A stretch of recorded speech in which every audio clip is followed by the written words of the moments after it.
about women. I mean, this bromance and this masculinity stuff, I mean, it borders on edgy to the point that it's going to make women uncomfortable. You know, you've got affiliated PACs that are doing commercials about calling Kamala the C word, or you had speakers at Madison Square Gardens, you know, referring to her and her pimps. That is not the way to win women.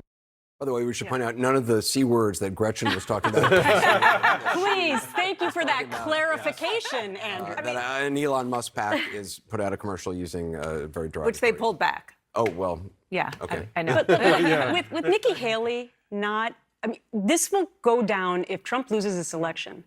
That will go down as one of his greatest mistakes, is not getting... Hey Veracity, welcome back to the channel. It's your girl VeraMoore. Today I'll be reacting to Black conservative perspective, and we have Nikki Haley backstabs Trump again after running to media, pearl clutching over masculinity and bromance. Okay, so this is Trump, and wow. Okay, let's go on. Getting Nikki Haley out on the campaign trail. She's actually the one who's putting herself out there saying she would do it, which I know surprised a lot of people. Yeah, and he won't do it. Well, the first mistake was he probably should have made her vice presidential nominee. I think that would have helped him a lot, but that would have been a different Donald Trump, right? All right, guys, so we got to talk about Nimrata Haley, who once again has backstabbed former President Trump, this time by running to Fox News to boohoo, whine, and cry about the Trump campaign embracing masculinity and bromance too much. Yes, this is what Nikki Haley went on Fox News to complain about, and I have a big problem with what Nikki Haley's doing, because she's playing a very cynical political game that I don't like, and it must be called out for what it is, because this woman surely is going to try to run for president in 2028, and her constant undermining of the Trump campaign while pretending to be a supporter is a part of her strategy to have her cake and eat it too for her next presidential run. And this is something that must be called out, because this is one of the things I hate the most about politicians, when they play slimy games like the one that Nikki Haley is currently playing. And I want to talk about it, but before we get into it, we have to have a word from the sponsor of this video, Noble Gold.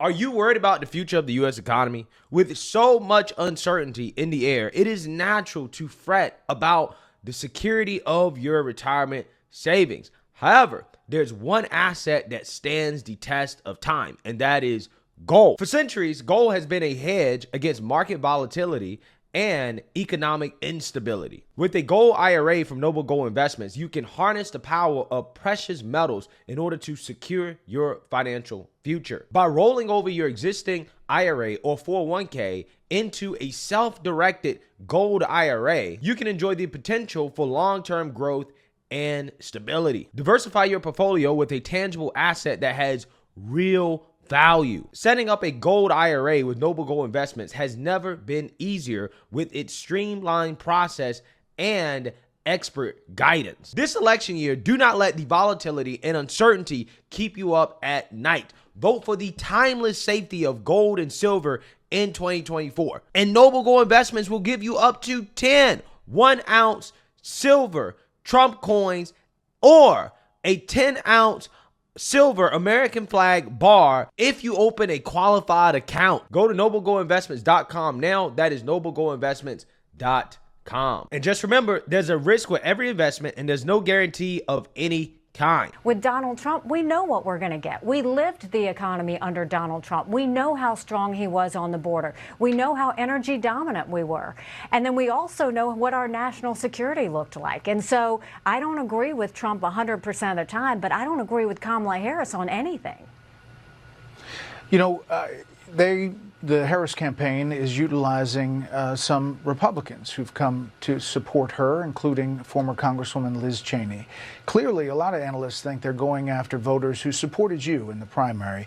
The Associated Press says, as Democrats court Haley supporters, the former UN ambassador is still waiting to hear from Trump. When was the last time you talked to the former president? Last time I talked to him was back in June. So are you surprised that you haven't been deployed out to campaign, or have you volunteered to go out and campaign for him directly? I mean, they're very aware that we're on standby. They know that we would be there to help. I've helped with some fundraising letters and text messages and those types of things. So we've done that. But look, we're on the same team. It is their campaign's decision on what he needs in these last final days. It does not bother me at all. I think they need to do what they need to do to get across the finish line. I just think that they need to focus primarily on who it is they're talking to. You've got Americans who are absolutely going to vote for Trump. You've got Americans who are absolutely not going to vote for Trump. And then you've got a percentage in the middle who like Trump policies but don't like his style. That is what they need to focus on. So when you look at these things, it has got to be a story of addition. This is not a time to have anyone criticize Puerto Rico or Latinos. This is not a time for them to get overly masculine with this bromance thing that they've got going. 53% of the electorate are women. Women will vote. They care about how they're being talked to, and they care about the issues. They need to remember that. This is a time of discipline, and this is a time of addition. There's no reason to have a comedian at an election campaign event that had so much energy and so many good issues. Why have a comedian that separates people? This isn't about people being sensitive. I mean, Puerto Ricans, that's personal for them. They take that personally.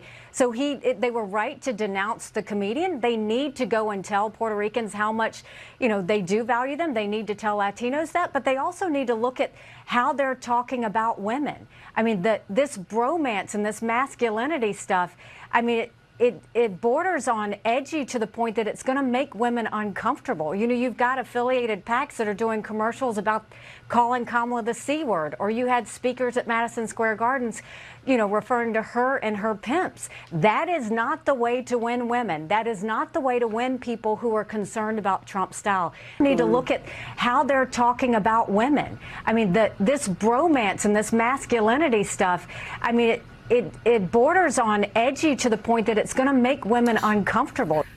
Well, I can point to another point that Nikki Haley was talking about, where women feel uncomfortable sometimes when Trump talks about them, to them, especially after the overturning of Roe. But at this women's town hall that was hosted by Fox, and it was the most luxurious and comfortable environment for him. He was not going to get a hard question. He was not going to get someone who disagreed with him. He was not going to be held accountable on anything. And he was asked about IVF. And in the course of 30 seconds, well, he starts out by saying, I'm the father of IVF, and as sort of a joke, but everyone was like, and then he starts talking about how a very attractive senator, very, hot woman called him, is what his insinuation was. To teach him about IVF, and now he knows so much about IVF. I mean, I don't know how disconnected you could be from the very voters who are scared to death, people who depend on IVF to be able to have a family, and of course, the health care they need. But, we can't poll people's hearts, and we can't see into people's hearts. And so when we're looking at these polls and we're looking at who is voting for Trump, you've got 53% of white women that voted for him in 2020. We've got to reach those women. We've got to reach those ridiculous, crazy black men that did vote for Trump. We've got to reach those people. We've got to reach. So there's this clip going viral online of a dozen women being asked the following question: do we need men? Most answered very quickly, no. And only one said she thought women needed a man in their lives, only one. But when men were asked a similar question, do we need women, most of them said yes. So why do you think that is? Because men are useless. I mean, love it.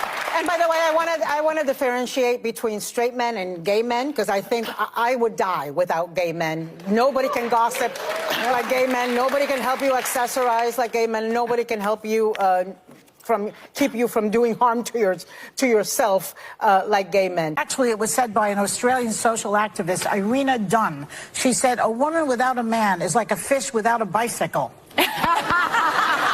I mean, we love you guys, but the truth of the matter is that we could function without the bicycle. Yeah. Okay, guys, so Nikki Haley backstabs Trump again.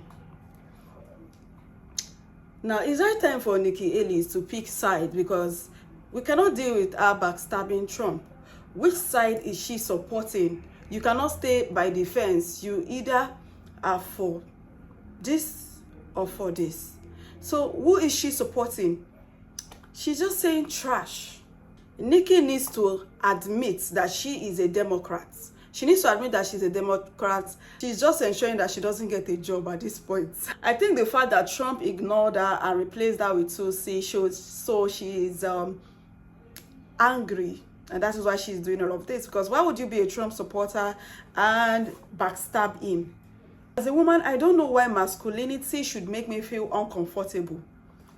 Nikki definitely isn't speaking for me, because why should I not feel comfortable when I see masculinity? It's definitely a warmonger. This woman comes out only to talk negatively about Trump. I mean, what's all that? Why should Trump trust Nikki? Nikki should just join Kamala Harris and, you know, I am so glad that Trump isn't falling for the wolves in sheep's clothing. What are your thoughts? What do you guys think about this video? Drop your comment down below. I totally enjoyed this. If you enjoyed this video as much as I did, give it a huge thumbs up and please share this video. If you're new to the channel, join Veracity. Hit the subscribe button below, turn on the post notification bell so that you can always be the first person to know whenever a new video drops. And that's guys, see you in my next video. Bye.